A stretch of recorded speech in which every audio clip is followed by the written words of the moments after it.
Hello friends, MS Excel complete course series में ये मेरा दूसरा वीडियो है। पहले वीडियो में हमने एकदम बिगनर्स लेवल से शुरू किया था और हमने देखा था कि होम मेनू में जितने भी फंक्शंस होते हैं, कट कॉपी पेस्ट से लेकर फाइंड एंड सिलेक्ट ऑप्शंस तक हमने सारे ऑप्शंस देख लिए थे। इसके बाद जो नेक्स्ट ऑप्शन आता है, आपका नेक्स्ट मेनू जो एमएस एक्सेल में होता है, वो होता है इंसर्ट मेनू। इस पर्टिकुलर वीडियो में हम इंसर्ट मेनू के सारे ऑप्शंस को देखने की कोशिश करेंगे और उनको सीखेंगे। तो जैसा कि आप देख रहे हैं स्क्रीन पर एक सैंपल डेटा लिया है। तो जैसे कि हम देख रहे हैं, पहला फंक्शन है पिवट टेबल। पिवट टेबल हम बनाते हैं अगर हमें किसी बड़े डेटा को किसी समराइज वे में प्रेजेंट करना होता है। हमें करना क्या है, जो भी आपका डेटा है आपको उसको हेडिंग के साथ सिलेक्ट करना है। हेडिंग के साथ जब आप सिलेक्ट करेंगे उसके बाद आपको पिवट टेबल पर क्लिक करना है।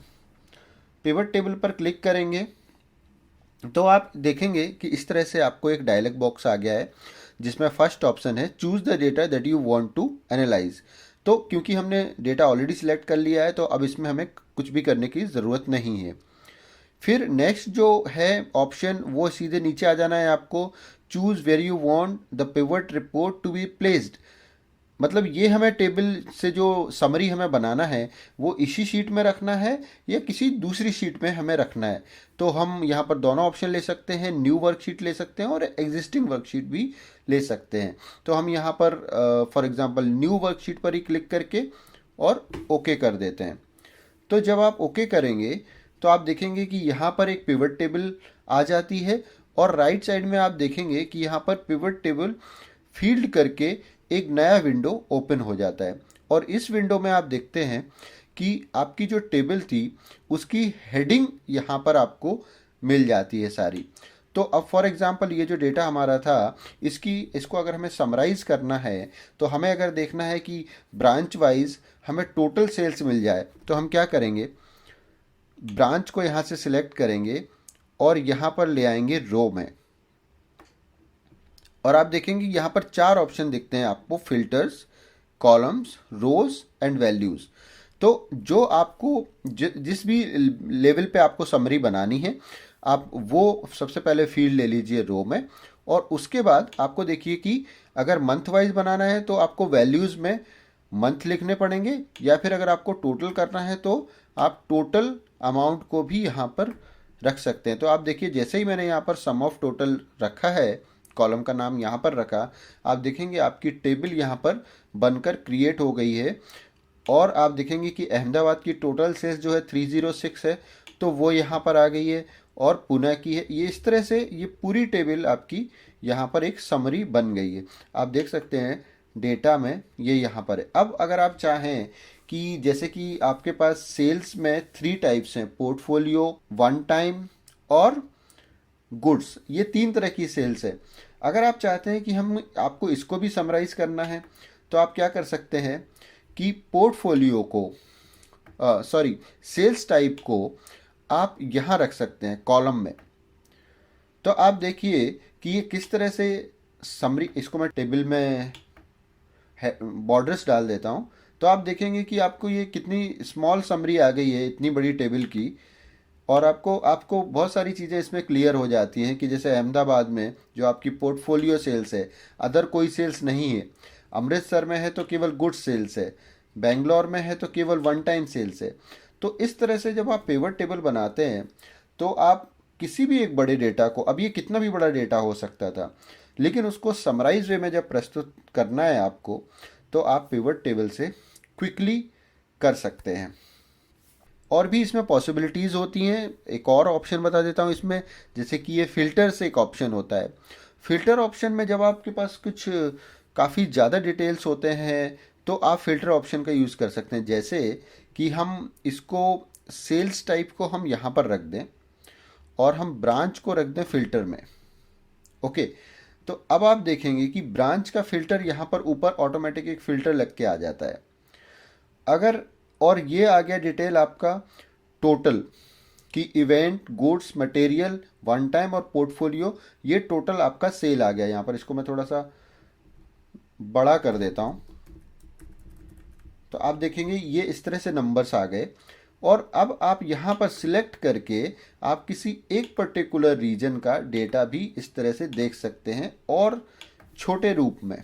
जैसे हमने अहमदाबाद सिलेक्ट किया तो यहाँ पर केवल आ गया पोर्टफोलियो, क्योंकि वहाँ पर पोर्टफोलियो सेल्स थी केवल। सेकंड अगर हम सिलेक्ट करें दूसरा ऑप्शन, कोई और रीजन ले लें, बेंगलोर हम ले लेते हैं, तो बेंगलोर में देखिए केवल वन टाइम सेल थी, इसलिए यहाँ पर केवल वन टाइम आ गया। और एक कोई ऑप्शन देख लेते हैं,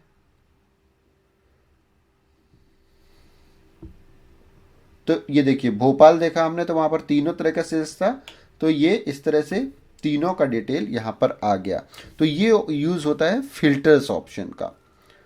तो इस तरह से आप पिवट टेबल बनाकर अपने बड़े डेटा को छोटे से रूप में, समराइज रूप में प्रेजेंट कर सकते हैं। वापस चलते हैं हम अपने मेन डेटाबेस पर और देखते हैं कि हमारे पास नेक्स्ट ऑप्शन क्या है इंसर्ट में। इंसर्ट में जो नेक्स्ट ऑप्शन है वो है रिकमेंडेड पिवट टेबल। कभी कभी जब बड़ा डेटा होता है तब हमें ये डिसाइड करना डिफ़िकल्ट हो जाता है कि हम किस तरह से पिवट बनाएं, इसका समरी किस तरह से बनाएं हम। तो उसके लिए एम एस एक्सेल में ये ऑप्शन है कि आप रिकमेंडेड पिवट टेबल भी आपको मिल जाती है। करना बिल्कुल सिंपल है, आपको अपने डेटा को सिलेक्ट करना है हेडिंग के साथ और फिर क्लिक करना है रिकमेंड पिवट टेबल पर। जैसे ही आप रिकमेंड पिवट टेबल पर क्लिक करेंगे तो आप देखेंगे कि यहाँ पर कई सारे आपको पिवट टेबल्स बने बनाए मिल जाते हैं। इसको आप थोड़ा सा बड़ा कर सकते हैं और आप खुद चूज़ कर सकते हैं इन ऑप्शंस में से कि कौन सी समरी मेरे लिए जो भी आपको इम्पोर्टेंट हो, जो भी आपको लगती हो कि हाँ ये मुझे चाहिए। जैसे ये फर्स्ट आ रहा है जिसमें उन्होंने सेल्स जो टाइप है उस हिसाब से बनाया है। फिर नीचे और आते हैं तो सेल्स टाइप का, फिर डिफरेंट जनवरी फरवरी मार्च अप्रैल मंथ वाइज दिया है। फिर एक जैसे रीजन वाइज जो हमने बनाया था वो एक दिया हुआ है। तो इस तरह से कई सारे ऑप्शंस आपको मिल जाते हैं और आप उनमें से एक या एक से ज़्यादा चूज़ करके आप पिवट टेबल को बना सकते हैं। जैसे हमने एक ये ले लिया और इसको हमने ओके कर दिया, तो आप देखेंगे कि ये नेक्स्ट शीट में ये आपकी पिवट टेबल ऑटोमेटिक आ गई। अब इसमें आपको कुछ मॉडिफिकेशंस करने हैं यहाँ पर लाने के बाद, तो भी आप कर सकते हैं। जैसे यहाँ पर केवल मार्च अप्रैल मई दिया था, मुझे जून भी चाहिए तो मैं जून को सिलेक्ट करके यहाँ पर रख दूँगा, तो जून का डेटा भी यहाँ पर आ गया। जुलाई चाहिए तो जुलाई भी आ गया। इसमें और कुछ चेंजेस करने हैं हमको, ब्रांचेस का नेम यहाँ से उठा के हमें अगर फिल्टर में लगाना है तो फिल्टर में लगा दिया और सेल्स टाइप हमने यहाँ रखना है तो यहाँ रख दिया। तो इस तरह से जो भी आप चेंजेस हैं वो रिकमेंडेड पिवट टेबल बनाकर भी आप मॉडिफाई उसको कर सकते हैं। बट एक ये क्विक तरीका है रिकमेंडेड पिवट टेबल से पिवट टेबल बनाने का। थर्ड ऑप्शन है इसमें टेबल। किसी भी डेटा को जब आप टेबल में कन्वर्ट कर देते हैं तो एम एस एक्सेल में उसमें और बहुत सारे ऑप्शंस मिल जाते हैं फॉर्मेटिंग के, और कुछ फॉर्मूलाज में भी उसका यूज़ होता है। जैसे कि हम इस टेबल को जैसे ही सिलेक्ट करके टेबल पर क्लिक करेंगे तो आप देखेंगे कि ये रेंज इसने ले लिया और यहाँ पर आ गया where is the data for your table. तो डेटा क्योंकि ऑलरेडी सिलेक्टेड है तो हमने ओके कर दिया इसको। तो आप देखेंगे कि यहाँ पर एक टेबल 3 क्रिएट हो गई है, क्योंकि मेरे इस डेटाबेस में 2 टेबल पहले से होंगी, तो ये टेबल 3 करके क्रिएट हो गई है। और इसको हम यहाँ पर नाम भी दे सकते हैं, जैसे कि हम इसको डेटाबेस का एक नाम दे दें। तो ये डेटाबेस नाम से मेरी एक टेबल क्रिएट हो गई। और आपने देखा होगा कि जैसे ही हम टेबल क्रिएट हुई ये हमारा टैब इंसर्ट से हट के डिज़ाइन पर आ गया। ओके, अब डिज़ाइन में आप देखेंगे कि बहुत सारे डिज़ाइन आपको मिल गए और ये टेबल भी थोड़ा स्टाइलिश हो गया। आप देखेंगे यहाँ पर स्टाइलिश और भी बहुत सारे स्टाइल्स हैं, जैसे कि हम इनमें से कोई एक स्टाइल ले लें। तो ये देखिए, अब ये फॉर्मेटिंग आप करते तो आपको थोड़ा टाइम लगता, आपको फॉन्ट कलर सिलेक्ट करते और फिर उसको फॉन्ट को वाइट करते। बट यहाँ से आप ऑटोमेटिक जो भी आपको स्टाइल चूज़ करना है आप बैठे बैठे क्विकली कर सकते हैं। और फिर कुछ ऑप्शंस हैं, कुछ फॉर्मूलाज हैं जो हम आगे देखेंगे, वहाँ पर भी एक डेटा को टेबल में कन्वर्ट करने के फ़ायदे होते हैं और टेबल में कन्वर्ट करने के बाद ही हम उन फॉर्मूलाज को यूज़ कर पाते हैं। इसके बाद जो ऑप्शन है आप देख रहे हैं हमारे पास है, एक तो इंसर्ट पिक्चर। यहाँ से अगर आपको अपने डेटा से, अपने डेटाबेस से, अपने कंप्यूटर से कोई पिक्चर आपकी स्क्रीन पर लानी है, आपकी स्प्रेडशीट में लानी है, तो आप ला सकते हैं। करना क्या है, इन पिक्चर पर क्लिक करना है आपको और आपको अपने डेटाबेस में जाना है, जहाँ पर भी हमारा डेटाबेस है। जैसे मेरा यहाँ पर है यूट्यूब में इमेजेस में मेरे इमेजेस पड़े हुए हैं। इसमें से अगर मैं चाहूँ कि ये अकाउंट रिसीवेबल की प्रोसेस में अगर यहाँ पर लाना चाहता हूँ तो इसको क्लिक करूँगा और इंसर्ट पर क्लिक करूँगा तो ये मेरी इमेज यहाँ पर आ जाएगी। इसके बाद तो ऑप्शन है ऑनलाइन पिक्चर्स। ये तो फाइल जो थी, इमेज मेरे कंप्यूटर पर सेव थी, लेकिन अगर मुझे इमेज लानी है वेब से तो क्या करना होगा। तो आप सोचेंगे आपको वापस गूगल में जाना होगा, वहाँ से सर्च करेंगे। नहीं, आप यहाँ से डायरेक्ट कर सकते हैं। आपको ऑनलाइन पिक्चर्स पर क्लिक करना है और यहाँ पर मिल जाएगा आपको आपका search engine Bing image search. Bing image search में जैसे कि किसी एक पर्टिकुलर सब्जेक्ट पर कोई वीडियो चाहिए तो हम यहाँ से सर्च करके डायरेक्ट ला सकते हैं। जैसे कि हम सर्च करें कि MS एक्सेल का हमें लोगो चाहिए, तो MS एक्सेल इमेज हमें चाहिए, तो हमने सर्च किया और आप देखिए ये इतने सारे इमेजेस यहाँ पर आ गए। अब इनमें से कोई भी आप एक इमेज चूज़ करके अपनी स्प्रेडशीट में ला सकते हैं। जैसे हम फर्स्ट वाला ये चूज़ करें और इसको इंसर्ट कर दें, तो आप देखिए ये आपका इमेज यहाँ पर आ गया और इसको आप छोटा या बड़ा आपकी रिक्वायरमेंट के हिसाब से आप इसको कर सकते हैं और जहाँ भी आपको इसको फिट करना हो आपके स्प्रेडशीट में, वहाँ पर आप इसको रख सकते हैं। इसके बाद नेक्स्ट ऑप्शन है शेप्स। शेप्स का भी हम इस्तेमाल करते हैं, जैसे कि पावर पॉइंट में हम करते हैं, तो शेप्स भी आप यहाँ से ले सकते हैं जैसी ज़रूरत के हिसाब से। आपको अगर ज़रूरत है कोई चीज़ आपको हाईलाइट करनी है अपनी स्प्रेडशीट में, तो आप इसको इन ऑप्शंस को ले सकते हैं। जैसे कि हम एक ये बॉक्स ले लें और आपको यहाँ पर कुछ बनाना है तो आप इस तरह से, और इसके बाद आप इसको टेक्स्ट बॉक्स में कन्वर्ट कर दें तो ये टेक्स्ट बॉक्स में कन्वर्ट हो जाएगा। इंसर्ट से ही आपको मिल जाएगा, शेप्स में टेक्स्ट बॉक्स मिल जाएगा यहाँ पर, और टेक्स्ट बॉक्स लेके आप इसको यहाँ पर कुछ भी लिख सकते हैं। ये छोटा हो गया बहुत, इसलिए ये इस तरह से दिख रहा है। इसके बाद जो नेक्स्ट ऑप्शन है वो है स्मार्ट आर्ट। स्मार्ट आर्ट कब यूज़ होते हैं, जैसे कि आपने देखा कि ये जो मैंने बनाया था ये इमेज बनाया है, इसको बाद में इमेज में कन्वर्ट कर दिया गया है। लेकिन ये बनाते कैसे हैं, आप प्रोसेस फ्लो से बनाते हैं। तो प्रोसेस फ्लो के यहाँ पर मिल जाते हैं ऑटोमेटिकली बने बनाए। इसको हम एक नई शीट में ले लेते हैं। एक नई शीट हमने इंसर्ट की यहाँ पर, और फिर यहाँ पर जाएं स्मार्ट आर्ट में, और स्मार्ट आर्ट में देखें आपकी कोई इनवॉइस आपको प्रोसेस बनानी है, अगर कोई जैसे साइकिल बनाना है आपको, तो इसमें क्लिक करें और यहाँ से सिलेक्ट कर लें आप जो भी आपको ऑप्शन चाहिए और उसको ओके करें। तो ये इस तरह से आपका यहाँ पर प्रोसेस फ्लो बन जाएगा और इसमें आप फिर लिख दें जो भी, जैसे कि अगर हमें एक इनवॉइस प्रोसेस बनानी है तो हम इनवॉइस प्रोसेस यहाँ पर बना देंगे।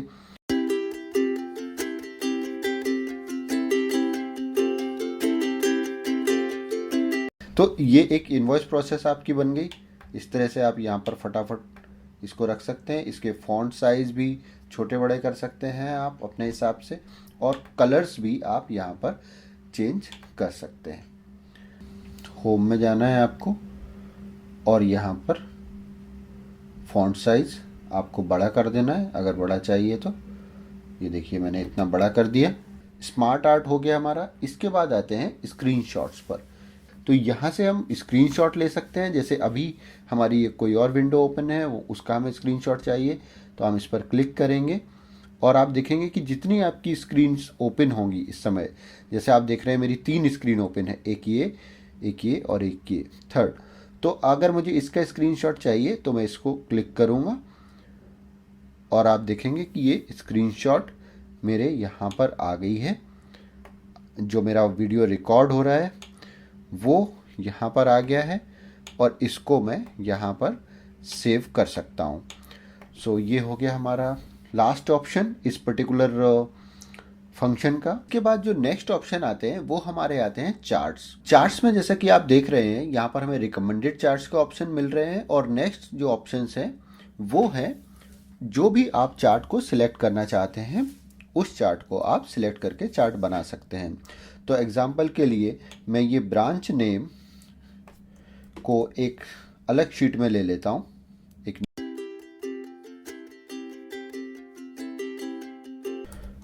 तो ये हो गए हमारे सेल्स नंबर्स।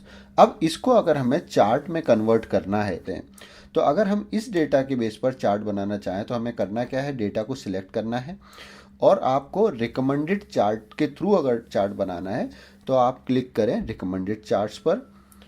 तो आप देखेंगे कि यहाँ पर आपको चार्ट मिल जाएगा और आप इसमें से कोई भी एक चार्ट सिलेक्ट कर सकते हैं। जैसे कि फर्स्ट चार्ट जो है वो भी करेक्ट रिकमेंडेशन है जो कि कॉलम चार्ट का रिकमेंडेशन दिया गया है और इसको हम क्लिक करके ओके कर सकते हैं। और भी यहाँ पर चार्ट के ऑप्शंस दिख रहे हैं जिसमें से आप कोई भी एक चार्ट को इस्तेमाल कर सकते हैं। तो जैसे कि हम यहाँ पर इस्तेमाल करें नॉर्मल कॉलम चार्ट और इसको जैसे ही आप ओके करेंगे तो ये एक नेक्स्ट शीट में यहाँ पर एक चार्ट क्रिएट हो गया और साथ में जो आपका डेटा था ये जो डेटा था इसका एक पिवट टेबल भी यहाँ पर क्रिएट हो गया ऑटोमेटिक, क्योंकि रिपीटेड ब्रांच के नेम रिपीटेड थे इसलिए पहले उसने पिवट टेबल बनाया एक और वो पिवट टेबल के बेस पे आपका ये चार्ट बनाया। और अब आप देखेंगे कि इस चार्ट में आप अकॉर्डिंग टू आपकी जो नीड है उसके हिसाब से आप चेंजेस भी कर सकते हैं। जैसे अगर हमें इस चार्ट में नंबर्स भी प्रेजेंट करने हैं, यहाँ पर डेटा रो लेबल्स हमें प्रेजेंट करने हैं तो क्या करना होगा, हमें यहाँ चार्ट पर प्लस पर क्लिक करना होगा और डेटा लेबल्स में जाना है, डेटा लेबल्स पर क्लिक करना है और फिर उसका डिज़ाइन सिलेक्ट कर लेना है कि आपको कहाँ रखना है, इनसाइड रखना है, सेंटर रखना है, बेस में रखना है या आउटसाइड एंड रखना है। तो आउटसाइड एंड यहाँ पर बेस्ट फिट लग रहा है तो हमने आउटसाइड एंड पर क्लिक कर दिया। इसके बाद आपके पास और भी बहुत सारे ऑप्शंस होते हैं, जैसे कि आप इस पर क्लिक करें स्टाइल पर और स्टाइल में जाएं तो यहाँ पर आपको डिफरेंट स्टाइल्स मिल जाएंगे चार्ट्स को, जो भी आपको अट्रैक्टिव लगें वो आप ओके करें तो आपका चार्ट और अट्रैक्टिव हो जाएगा। और इसके बाद हम देख सकते हैं कि लाइन चार्ट है, लाइन चार्ट का भी इस्तेमाल करते हैं हम जब कोई हमें फ्लो दिखाना होता है। फॉर एग्जांपल इसको एक एग्जांपल के रूप में समझने के लिए हम एक और एग्जांपल ले सकते हैं, जैसे कि हम ये मंथ के नेम ले लें यहाँ पर और इसका टोटल ले लेते हैं हम। अब इस नंबर के बेस पर कि हमें देखना है जनवरी में 481 है तो हमारा फ्लो किस तरह से जा रहा है इसको अगर हमें समझना है तो हमें यहाँ पर चार्ट लाइन चार्ट का इस्तेमाल करना होगा।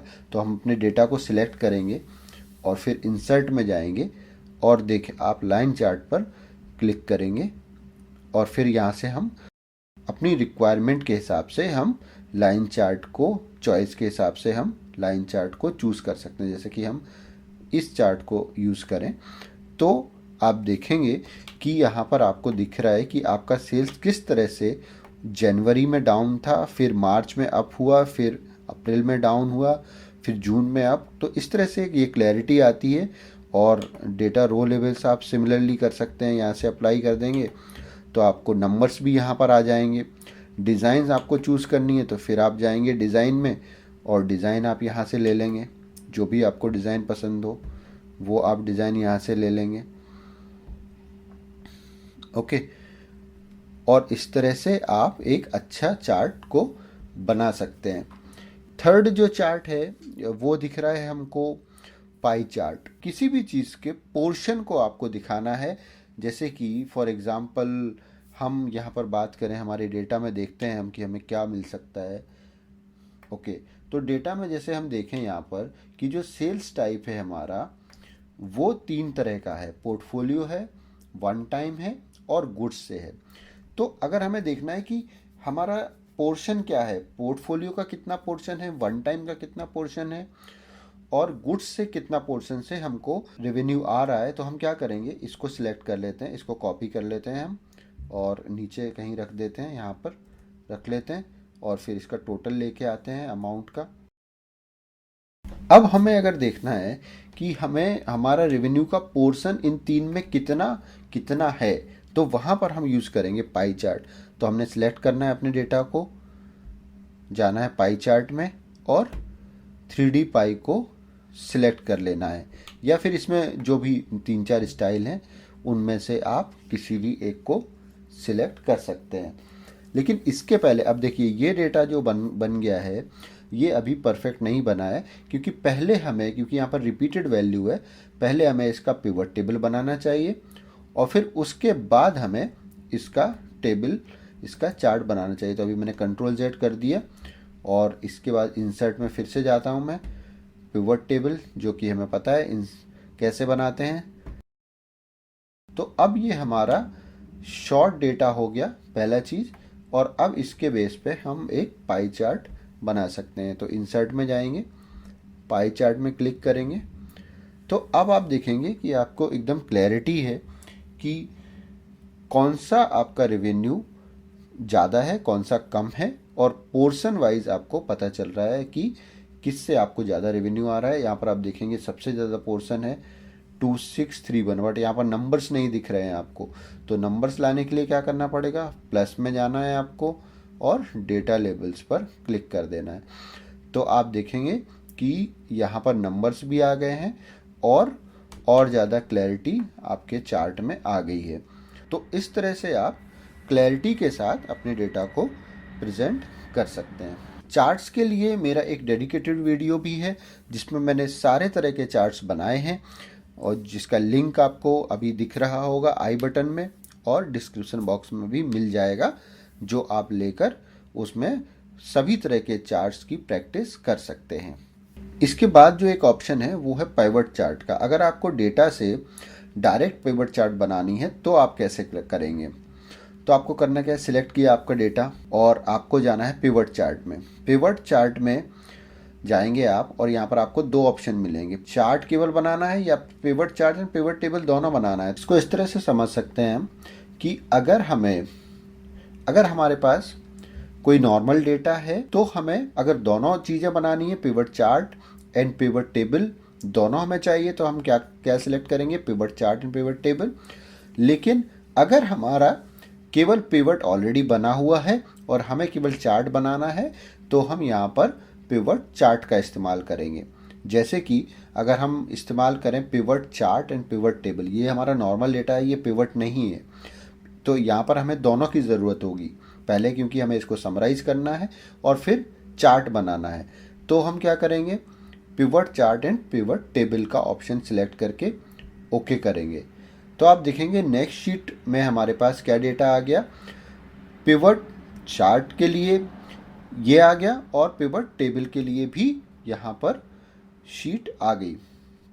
तो अगर हम यहाँ पर सिलेक्ट कर लें, टोटल नंबर यहाँ पर डाल दें और सेल्स टाइप यहाँ पर डाल दें, तो आप देखेंगे कि यहाँ पर हमारी पिवट टेबल भी क्रिएट हो गई और पिवट चार्ट भी हमारा सेम टाइम इमीडिएटली बन गया। अब अगर मैं इस चार्ट को डिलीट कर दूँ और अगर मैं कहूँ कि मेरे पास केवल पिवट चार्ट ही है, सॉरी पिवट टेबल ही है, तो हम इससे कैसे चार्ट बनाएंगे, तो सिंपल है, यहाँ पर हमें जाना है और केवल हमें, अब आप देखेंगे pivot chart and pivot table का ऑप्शन यहाँ पर एक्टिव भी नहीं होगा, हमें केवल पिवट चार्ट का ऑप्शन मिलेगा, जो हम क्लिक करके ओके करेंगे तो हमारा चार्ट यहाँ पर रेडी हो जाएगा।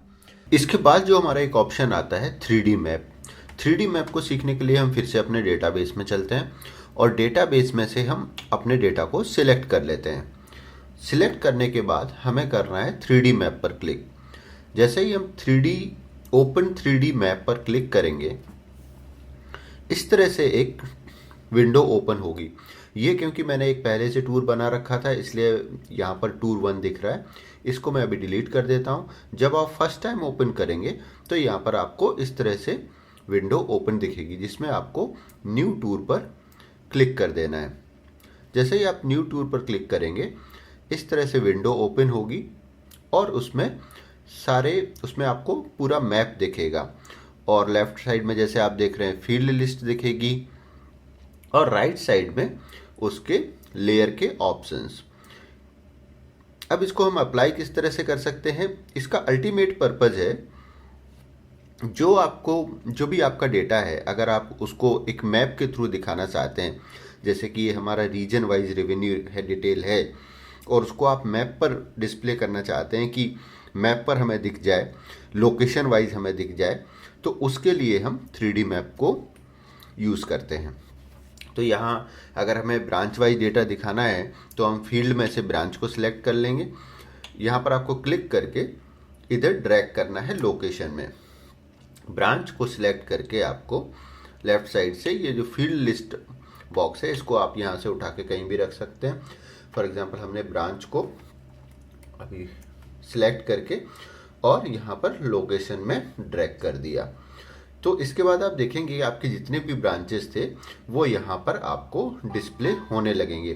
फील्ड लिस्ट को फिर मैं एक तरफ रख देता हूँ और इसके बाद आपको क्या करना है, सेकंड ऑप्शन चूज करना है आपको कि किस तरह से आपको डेटा को डिस्प्ले करना है। अभी डेटा को पहले तो सिलेक्ट करना पड़ेगा। तो नेक्स्ट जो हमें डेटा लेना है वो टोटल लेना है। टोटल हमें लेना है कहाँ पर, अपने हाइट्स में। जो नेक्स्ट ऑप्शन है हाइट्स, जो हमें दिखाना है डेटा जो दिखाना है वहाँ हमें सिलेक्ट करना है टोटल अमाउंट को। तो टोटल अमाउंट जैसे ही हमने सिलेक्ट किया ये एक लेयर हमारा क्रिएट हो गया। इसको हम छोटा कर देते हैं और यहाँ रख देते हैं, इसको भी थोड़ा सेटल कर देते हैं। और इसके बाद आप देखेंगे कि ये लोकेशन वाइज आपका डेटा इस तरह से मैप पर डिस्प्ले होने लगा। और इसमें 2-3 और भी ऑप्शंस होते हैं, जैसे कि डेटा को चार्ट में किस तरह से हमें प्रेजेंट करना है। सेकंड ऑप्शन जैसे हमने इस पर सिलेक्ट किया, ये सिमिलरली हैं दोनों। और नेक्स्ट है ये, अगर आपको इसका बबल तरह से दिखाना है तो।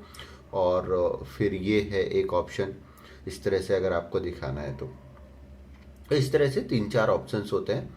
एक ये भी है बट इसमें बहुत कम नंबर दिख रहा है, डिटेल बहुत कम दिख रहा है, इसलिए हम ये लाइन कॉलम चार्ट को ही ले लेते हैं जिसमें हमें ज़्यादा क्लैरिटी आ रही है। अब इसको आपको स्क्रीन पर ले जाना है, अपनी पीपीटी में आप ले जा सकते हैं या एक्सेल शीट में भी ले जा सकते हैं। करना क्या है, सिंपल कैप्चर स्क्रीन कर देना है आपको। जब कैप्चर स्क्रीन करेंगे तो ये आपका स्क्रीनशॉट आ जाएगा और फिर आप अपनी एक्सेल शीट पर पेस्ट कर सकते हैं। उसके पहले हम 2-3 ऑप्शंस और देख लेते हैं यहाँ पर, जैसे कि ये थीम्स है। थीम्स में भी हम चेंज कर सकते हैं। ये थीम अभी जैसे इस तरह से दिख रही है, अगर हमें इस तरह से डार्क थीम चाहिए तो डार्क थीम ले सकते हैं, या इस तरह से और डार्क थीम चाहिए, डिफरेंट कलर चाहिए तो ये भी ले सकते हैं। इसके लिए मेरा एक डेडिकेटेड वीडियो भी है जो मैं पोस्ट करूंगा, जिसमें आपको इसको कंप्लीट ट्यूटोरियल इसका मिलेगा, स्टार्टिंग से लेकर एंड तक सारे ऑप्शंस। अब इसको हम जैसे कैप्चर स्क्रीन कर लें, कैप्चर स्क्रीन पर हमने क्लिक कर दिया। अब हमको जाना होगा वापस अपने एक्सेल शीट में, तो हम वापस एक्सेल शीट में जाते हैं अपनी और देखते हैं कि हमें किस शीट में हमें ये पेस्ट करना है। तो यहाँ पर तो जगह नहीं है, तो हम नेक्स्ट शीट में एक ब्लैंक शीट ले ली हमने और यहाँ पर कंट्रोल वी हमने किया, कंट्रोल वी किया कीबोर्ड से, तो ये इस तरह से पेस्ट होकर आ गया। इसके बाद जो एक ऑप्शन आता है वो है स्पार्क लाइन। स्पार्क लाइन को समझने के लिए हम एक सैंपल छोटा सा टेबल ले लेते हैं। जैसे कि ये एक टेबल है जहाँ पर हमने रेवेन्यू टाइप लिखा है और अमाउंट लिखा है।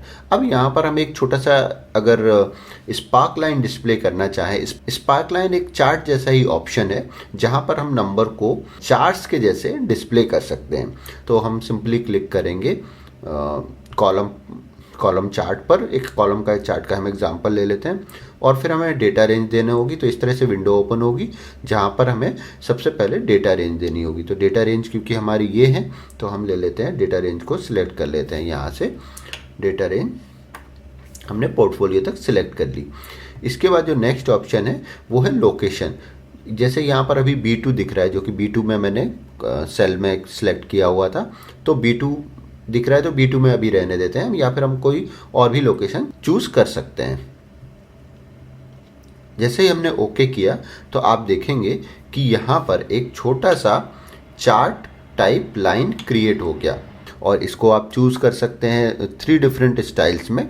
अब कोई अगर सेल्स का डेटा है जहाँ पर विन लॉस अगर हमें दिखानी है, तो अगर हम यहाँ पर कोई नेगेटिव नंबर्स दिखाएं 458, ओके, और फिर आप यूज़ कर सकते हैं चार्ट का जो आपको यूज़फुल होगा, वो आपको यूज़ करना होगा विन लॉस। विन लॉस में जब आप यूज़ करेंगे तब आपको ये ज़्यादा बेहतरीन तरीके से दिखेगा। डेटा रेंज अभी मैं सिलेक्ट करना होगी मुझे फिर से एक बार, तो ये मैंने डेटा रेंज सिलेक्ट की, ओके किया, और लोकेशन रेंज में तो यही लोकेशन रेंज दे दी हमने और ओके कर दिया। तो आप देखेंगे ये इस तरह से दिखेगा। तो ये बड़ा कंपैरेटिवली थोड़ा इजी हो जाता है समझना कि कुछ नीचे जा रहा है या ऊपर जा रहा है, तो विन लॉस को समझना यहाँ पर इजी हो जाता है। बट इस तरह के डेटा में हम यहाँ पर कॉलम चार्ट ही यूज़ करेंगे। डेटा को चेंज कर देता हूँ मैं। आप देखेंगे जो भी आप डेटा यहाँ पर चेंज करेंगे उसका इफ़ेक्ट आपको आपके चार्ट पर दिखेगा। जैसे अभी ये यहाँ पर नंबर है और हमारा ये नंबर कम दिख रहा है, यहाँ पर अगर हम 900 कर दें और एंटर करें तो ये भी इंक्रीज़ हो गया। ये जो भी आप चेंजेस करेंगे वो यहाँ पर इंक्रीज़ डिक्रीज़ में आपको दिखेगा।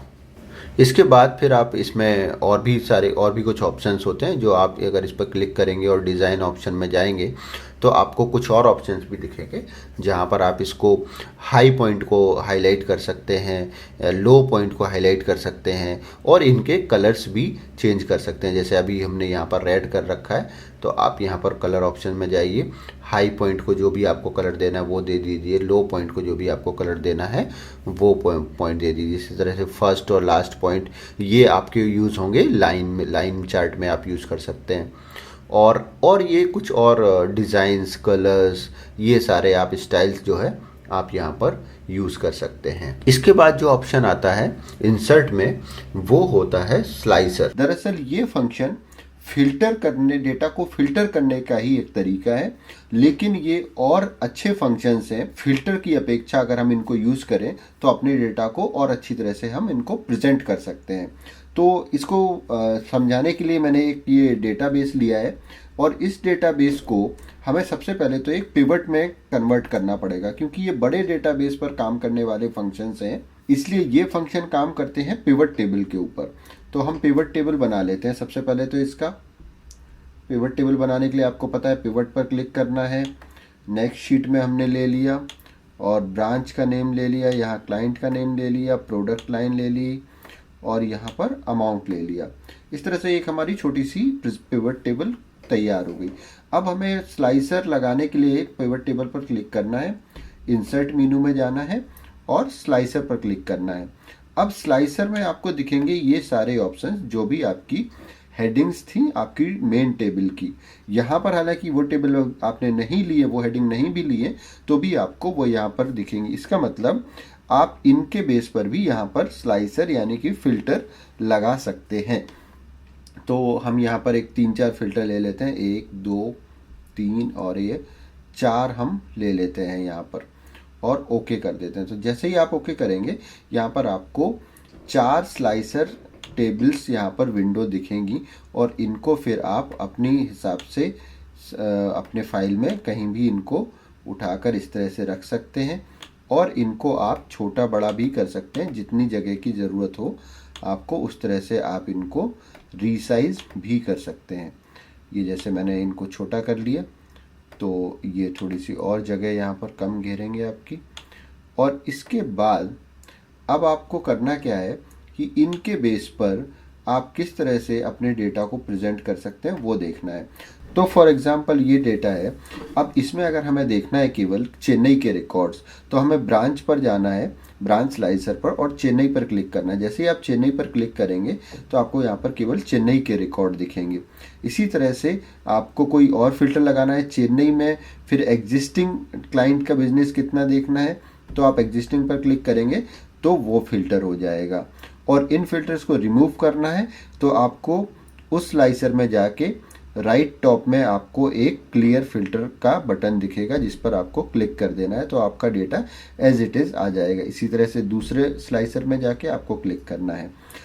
तो इस तरह से आप ये 3, 4 या जितने भी स्लाइसर आप लगा के और अपने डेटा को फिल्टर इस तरह से करके प्रेजेंट कर सकते हैं। जैसे मैंने ये नेम वाइज भी प्रेजेंट किया। अब आप देखेंगे हमने पिवट टेबल में नेम फील्ड नहीं ली थी, लेकिन फिर भी क्योंकि हमारे डेटाबेस में वो फील्ड है, हम यहाँ पर स्लाइसर लगा के उसको प्रेजेंट कर पा रहे हैं। यहाँ पर मैंने फिर से हटा दिया। इसके बाद एक और ऑप्शन आता है इसमें, वो होता है टाइमलाइन। टाइमलाइन लगाने के लिए जाना है आपको इंसर्ट में ही, और फिर आपको करना है क्लिक अपने डेटाबेस पर, अपने पिवट टेबल पर, और फिर टाइमलाइन। टाइमलाइन पर जैसे ही आप क्लिक करेंगे तो वहाँ पर आपको केवल एक ही ऑप्शन दिखेगा, डेट। उसका रीज़न ये है कि टाइमलाइन केवल डेट और टाइम पर ही काम करता है, इसलिए अगर इस आपके टेबल में कोई टाइमिंग का कॉलम होता तो वो भी दिखता, लेकिन अभी हमारे इसमें डेट का कॉलम है तो डेट यहाँ पर केवल दिख रहा है। जैसे ही हम ओके करेंगे तो आपके पास इस तरह से एक छोटा सा टेबल आ जाएगा, आपका एक विंडो और ओपन हो जाएगा। इस विंडो को भी आप रख लीजिए जहाँ पर आपको रखना है, और आप देखेंगे यहाँ पर इसमें मंथ के नेम यहाँ पर दिखेंगे। इसको आप इस तरह से छोटा बड़ा कर सकते हैं, और फिर इसमें आप फिल्टर भी लगा सकते हैं। जैसे कि अगर मुझे केवल जुलाई केवल रिकॉर्ड देखने हैं जुलाई के, तो मैं जुलाई पर क्लिक करूँगा तो यहाँ पर जुलाई के रिकॉर्ड्स आ जाएंगे। अगस्त के देखना है तो केवल अगस्त के, अगर 2 महीने के देखना है तो जुलाई और अगस्त दोनों को आप इस तरह से सिलेक्ट करेंगे तो ये जुलाई, अगस्त और सितंबर या जितने भी महीने हम इनको सिलेक्ट करें वो यहाँ से आपको ड्रैग करके कर लेना है, तो आपका डेटा उतने महीने का आ जाएगा। कंप्लीट मंथ का करना है तो आपको कंप्लीट में ड्रैग कर देना है। तो इस तरह से आप इंसर्ट फंक्शन में जाकर स्लाइसर और टाइमलाइन को यूज़ करके अपने डेटा को और अच्छी तरह से प्रेजेंट कर सकते हैं। इसके बाद नेक्स्ट जो ऑप्शन आता है वो होता है हाइपरलिंक। अगर आप किसी वेब पेज को या अपनी किसी फाइल को अपने डेटा से लिंक करना चाहते हैं कि आप यहाँ पर क्लिक करें और वो फाइल या वो वेब पेज ओपन हो जाए, तो इसके लिए आप हाइपरलिंक यूज़ कर सकते हैं। जैसे कि यहाँ पर हम एक फाइल को अगर हम अटैच करना चाहें तो हम लिख सकते हैं यहाँ पर डिटेल्ड फाइल, जैसे मैंने यहाँ पर लिख दिया, एक टेक्स्ट लिख दिया, और इसको मैं लिंक कर देता हूँ किसी फाइल से। तो आपको करना क्या है, क्लिक करना है उस सेल पर और फिर जाना है हाइपरलिंक में। हाइपरलिंक में आपको वो फाइल सिलेक्ट कर लेनी है यहाँ पर ब्राउज से। तो फॉर एग्जांपल मैंने डेस्कटॉप पर जाकर एक फाइल सिलेक्ट कर ली MS एक्सेल की, या किसी भी एप्लीकेशन की आप फाइल ले सकते हैं, और वहाँ पर सिलेक्ट कर दिया मैंने। तो इसके बाद आप देखेंगे यहाँ पर एक लिंक बन जाती है, और जैसे ही आप इस फाइल पर क्लिक करते हैं तो वो जो फाइल आपने लिंक की वो ओपन हो जाती है। तो इस तरह से आप किसी फाइल को लिंक कर सकते हैं। इस फाइल को मैंने अभी बंद कर दी। दूसरा एक ऑप्शन ये भी हो सकता है, आप किसी वेब पेज को भी लिंक कर सकते हैं। जैसे कि अगर मैं फेसबुक को यहाँ से लिंक करना चाहूँ और यहाँ पर लिख दूँ केवल फेसबुक, और फिर इसके बाद मैं यहाँ पर जाऊँ, हाइपरलिंक पर क्लिक करूँ, और फिर यहाँ पर जाना है आपको ब्राउज पेजेस में, और ब्राउज पेजेस में जाके आपको यहाँ पर एड्रेस दे देना है। तो यहाँ पर अगर दे दिया हमने www.facebook.com और ओके कर दिया, और फिर इसके बाद आप इस पर क्लिक करेंगे तो फेसबुक का पेज ऑटोमेटिक ओपन हो जाएगा इस तरह से। ओके, और इसको मैं अभी बंद कर देता हूं। तो इस तरह से आप किसी भी फाइल को या वेब पेज को अपने एक्सेल शीट में लिंक कर सकते हैं। नेक्स्ट ऑप्शन होता है टेक्स्ट बॉक्स।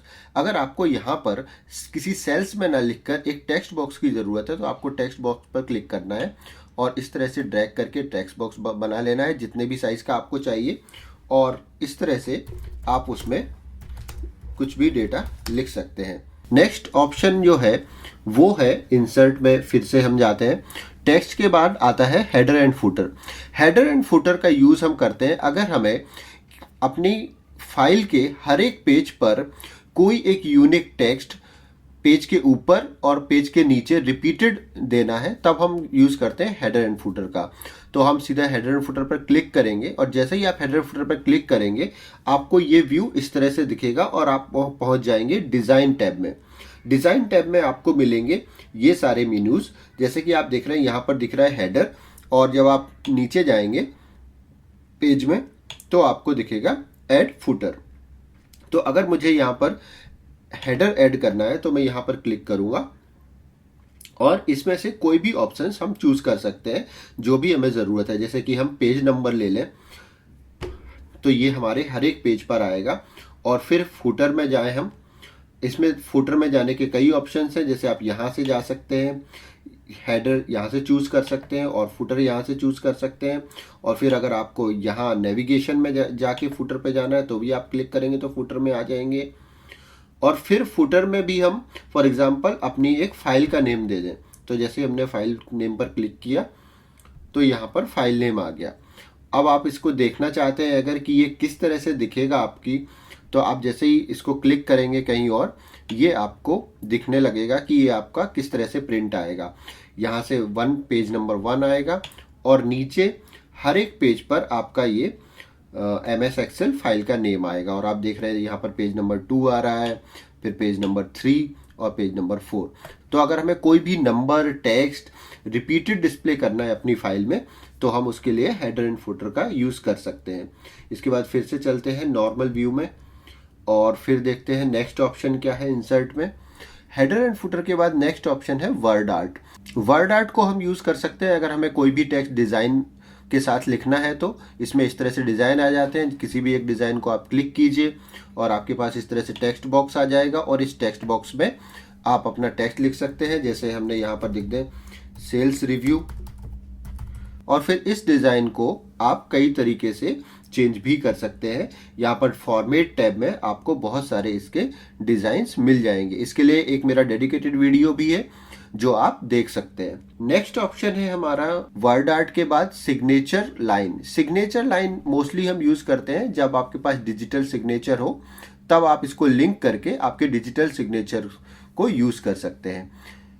नेक्स्ट ऑप्शन है हमारा ऑब्जेक्ट। ऑब्जेक्ट, अगर हमें यहाँ पर टेक्स्ट में कोई ऑब्जेक्ट चाहिए किसी और एप्लीकेशन का, जैसे कि अगर हमें यहाँ पर चाहिए पावर पॉइंट प्रेजेंटेशन का कोई स्लाइड, तो हम यहाँ पर जाएंगे, पावर पॉइंट प्रेजेंटेशन पर क्लिक करेंगे, ओके करेंगे और वहां से एक कोई स्लाइड ले लेंगे। यहाँ पर जैसे हमने डिजाइन में ये आप देखेंगे कि ऊपर पावर पॉइंट का ही पूरा डिस्प्ले यहाँ पर आ गया है, पावर पॉइंट के सारे ऑप्शंस आ गए हैं।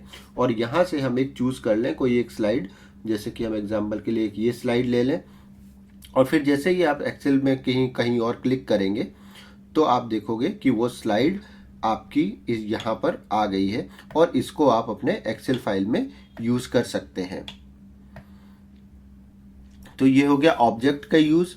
और इसके बाद है जो ऑप्शन वो है आपके इक्वेशन और सिंबल। ये सिंबल्स हैं, अगर आपको मैन्युअली इन सिंबल्स की ज़रूरत है तो आप यहाँ से ले सकते हैं, या फिर ये कुछ बने बनाए फॉर्मूलाज भी यहाँ पर रहते हैं जो अगर आपको मैथमेटिक्स से रिलेटेड कोई शीट बना रहे हैं तो ये आप यहाँ से उठा सकते हैं। जैसे अगर हम चाहें कि ये हमें पूरा फॉर्मूला चाहिए तो हम सिंपल इस पर क्लिक करेंगे और ये फॉर्मूला आपके एक्सेल शीट में आ जाएगा। फिर इसको आप कहीं भी आप इसको ड्रैग कर सकते हैं। और नेक्स्ट ऑप्शन जो हमारा था सिंबल में, वो भी सिमिलर ही था। सिंबल्स, अगर आपको कोई पर्टिकुलर एक सिंबल की ज़रूरत है तो आप सिंबल पर क्लिक कीजिए और फिर यहाँ से आप अपनी पसंद के हिसाब से या फिर अपनी ज़रूरत के हिसाब से आप सिंबल्स को लेकर चूज कर सकते हैं। जैसे मैंने ये बी ले लिया और इंसर्ट पर क्लिक करके क्लोज किया तो आप देखेंगे यहाँ पर ये एक बी सिंबल हमारे पास आ गया। आई होप कि मैंने इंसर्ट मेन्यू के सारे ऑप्शंस को कवर किया है। अगर ये वीडियो आपको अच्छा लगा तो आप मेरे चैनल को सब्सक्राइब कीजिए और इस वीडियो को भी ज़्यादा से ज़्यादा शेयर कीजिए।